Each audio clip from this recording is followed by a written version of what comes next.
YouTube, welcome back to my channel. If you don't know me, my name is Divine. And oh my gosh, like, I think I severely underestimated how much time it takes, like how much work you have to put into like a sit down researched video. Like, you actually have to research, bro. Like, I'm sorry if this is coming out late, because like I gotta sit through, I gotta edit this. Oh my gosh. Oh my goodness. Okay, but so it would have been a few weeks ago now, but I know everyone has seen like the Diddy case. It was crazy. The day of, I had people literally blowing up my phone. Oh my gosh, did you see what happened? Did you see? Da, da, da, da, da. It was insane. And okay, so people were blowing up my phone like, oh my gosh, I can't believe he got off. Like, I mean, he didn't get off. He got convicted, but like, oh my gosh, I can't believe that he can get more. I can't believe he might only spend a few months, a few years in jail. And I was sitting there like, guys, don't we already know that the rich get away with everything? I mean, I thought we already knew it's a rich man's world. Like, I mean, I sat and I wondered, like, why is that? Why is it that it seems like the rich get away with everything?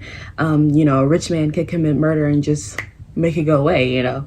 He got money that ain't even funny. So I decided to sit, you know, I want to do my research. And I want us to look at the justice system. And why does it seem like the justice system is a socioeconomic problem? For those out there who are too scared to research what socioeconomic is, it's class. So rich, middle class, poor, socioeconomic. You know, how rich are you and how important are you? Your social capital. Our justice system is based on, of course, justice. Justice is a concept of fairness, equality, moral behavior, and lawfulness in the order of a society.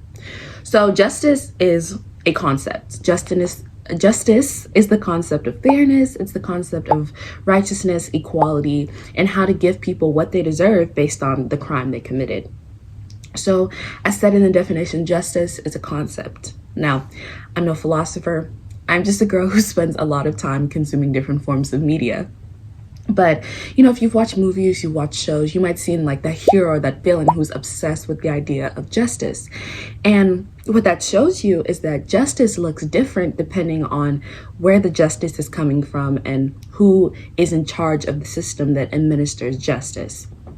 So the way that justice is given will fluctuate in a great society, will fluctuate based on social opinion. And we can see this going on through a matter of years. The US justice system has constantly been changed and reformed based on what society wants. When society began to care more about mental health, we saw pleas like insanity come into order and looking at the mental health of a victim before sentencing them or a defendant before putting them in jail. We saw when society cared a lot about the amount of people who were going into prison and going back into prison, we saw the justice system kind of switch to give people the best sentencing to reduce recidivism, or the amount of people who are getting convicted and going back to jail. You might be wondering, like, okay, if justice is taken case by case, like, why doesn't it seem like justice never hits the rich over the head with a hammer? And I was wondering the same thing. So why does it seem like the rich always get away with their crimes? Well, short answer, the justice system was built against the poor. The justice system was built to convict poor people. This article by, forgive me if I'm saying his name wrong, J.H. Ryman, and it's in the U.S. Justice System Records. I want to read a little bit from that article today, and then we'll talk about it. The system is shaped by economic bias. Crimes unique to the wealthy are either ignored or treated lightly, while the so-called common crimes of the poor lead to arrest, charges, conviction, and imprisonment. The three propositions that support this claim are: 1, society fails to protect the people from crimes they fear, homicide, burglary, assault, by refusing to alleviate the poverty that breeds them. The criminal justice system fails to protect people from the most serious dangers while failing to define crimes as the dangerous acts of those who are well off, white-collar crime, pollution, occupational hazards. And 3, by virtue of these and other failures, the criminal justice system succeeds in creating the image that crime is almost exclusively the work of the poor. Now, what Ryman is saying in this article is that the justice system was again set up against poor people. We see some of the biggest crimes that will get you some of the biggest convictions are crimes like burglary, robbery, crimes like homicide, assault. And these crimes are specifically surrounding against the poor. I mean, if I'm hungry, I need to steal. If I have no money, then I need to find a way to get money. If I can't get a job, or if I become homeless and I'm overqualified, like things like that exist, and they target people who are in a lower socioeconomic status, people who don't have as much social capital, people who can't afford to get things, and crimes that we take into account in our justice system are crimes that are targeted towards poor people. And these crimes, we focus on these crimes in the justice system, we give them really high cases, but we never talk about how to stop these crimes from happening. We never look at how to alleviate robbery and things by providing better welfare, providing better aid for people who need it, so that they won't have to resort to stealing and they won't have to resort to crime. These are crimes that you won't see rich people committing as to a high degree as you do poor people. Not because poor people have an affinity towards crimes, that's because that's what they have to do to survive. You see here him also talking about like crimes that the rich commit, like white collar crimes, pollution, different occupational hazards and things of that nature. Those crimes are not seen as severe as crimes that have more of affinity towards poor people. The crimes, we're looking at crimes that are more on the nonviolent nature and more towards the financial nature. So crimes like, professional fraud and like business natures, or, breachment of trust, embezzlement of funds, things of that nature. Those things can be paid off. Those things can be hush moneyed or whatever by rich people, because it's rich crimes. You don't see poor people embezzling funds from multi-million-dollar businesses because they don't have access to that type of technology or that type of knowledge to be able to do those things. But crimes that happen in white-collar America are seen as a result of capitalism or, friendly competition, while crimes that happen in low-collar America are seen as things that need to be put away for such a long period of time. So crime affects the poor. The justice system is set up against the poor because these crimes that poor people commit are seen as harsher in the justice system. Now, I want to bring up a case that really caught my eye the other day that kind of exemplifies this. And that was the case of Ethan Couch. So Ethan Couch is known, I believe he was sentenced here in Texas. So Ethan Couch is known as the influenza teen. So Ethan Couch, he committed a homicide by killing 4 people at the age of 16 while driving under the influence. So when Ethan Couch was in trial, when he was in court, his defense, they brought a psychologist, and the psychologist came and pleaded affluenza, which means that Ethan Couch was so rich that he didn't truly understand the consequences of his actions. He was affluent, he had affluenza.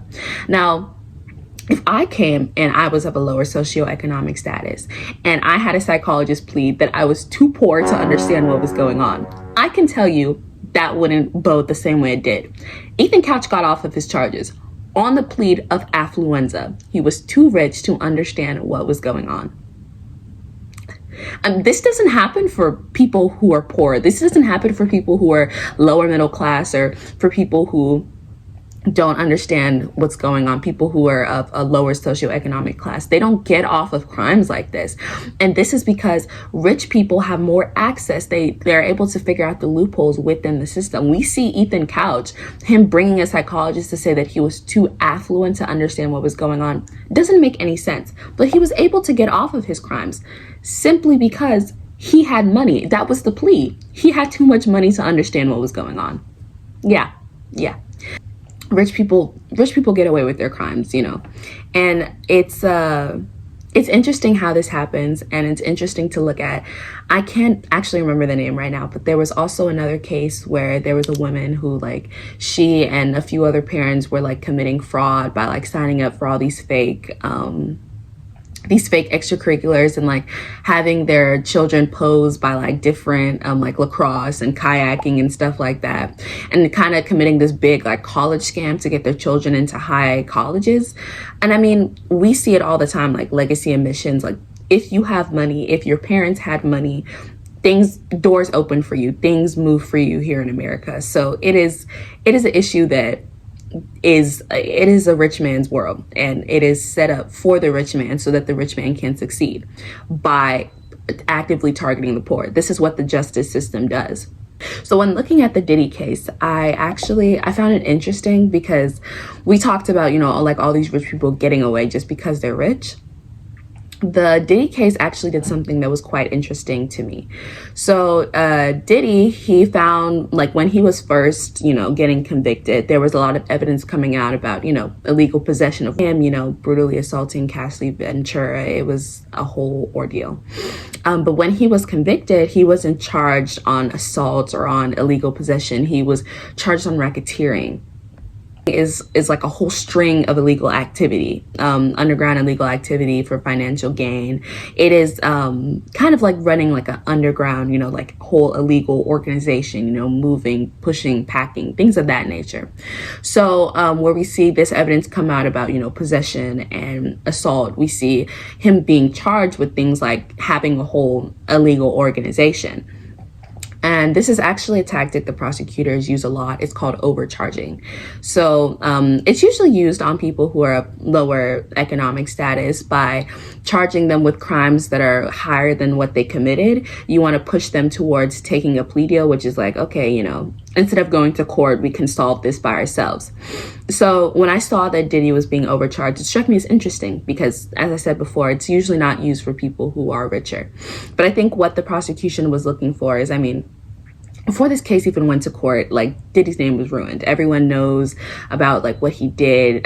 So I think the prosecution was trying to overcharge him, hoping that his social ruin would factor into the case. And even if he didn't necessarily commit the crimes that they were charging him for, they hoped that his reputation, what he did, would be enough to persuade the jury. And I think this also presents another problem in itself that we might see going forward. The way to fix the justice system is not to target the rich. The justice system, as we said before, is set up against the poor. You don't fix the justice system by targeting the rich through overcharging, because as we saw, because he was overcharged, he was able to get out of a lot of the crimes that the prosecution committed him against because it simply didn't match up with what it is that he did. So targeting the rich or trying to convict the rich on what they didn't do also does not fix the justice system, because it wasn't a system that was built for the rich. It was a system that was targeted against the poor. Just as we had reforms back in the past, the next big reform that we need to see is a reform to make sure that the justice system is not unequally targeting the poor. And it is not by targeting the rich and making everyone a victim of the system.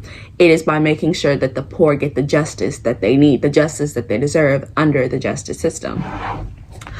So I think it's important. And like when people will bring up an issue and not provide like how this affects you or ways that, we can solve this issue, because it makes me feel hopeless. I'm someone, I like to take on the struggles of the world. So when I see an issue going on and I can't help, or like I don't know like what to do, it has me running in circles. And I know for other people, it has them completely tuned out. So let me tell you right there. Let me tell you what we need to be doing. So we need, and I need you to put your thinking caps on, bring out your notebook if you need to, write this down, text this to all your friends. In order to fix the justice system and to make sure that the poor are not being targeted against the justice system, we need to be sending people money. We need to be sending people like me money. Me. We need to send me money so that I can reach a higher in order to make sure that poor people or people of lower socioeconomic status are not falling victim to the justice system, we need to stay educated. That, in our retrospect, using the finances, using the resources that you have, that is the biggest thing that you can do to help people there's such a high correlation between people who have low literacy rates and people who end up in jail. It's not even funny. I got the opportunity to speak to someone who works at a detention center, and they talked about people who go to jail usually have a literacy rate around a 3rd or 4th grade reading level. And that is incredibly low for the average adult. So the best way to make sure that we are fending against the justice system is to stay educated. Stay educated about your rights. Stay educated about what you can do to be able to help others. Stay educated about how the justice system operates. Just read. consume media, stay educated about things that are going on in the world. That is the best way that you can make sure you're not a victim of the justice system. Make sure that you have a high literacy level. Okay, guys. Oh my gosh. I have been, well, I don't know what this video is going to look like when I edit it. I have been yapping for a very long time.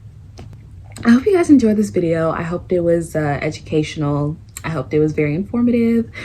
You know, a little glimpse into how my mind works. I hear something, I need to do research, I need to go off. So I'm so excited I'm able to share that with you guys. If you guys have any other topics that you want me to address, anything else that you guys are interested in, go ahead and leave it in the comment section. Make sure you like this video, make sure you subscribe to my channel, and I hope you guys have a great day. Bye-bye.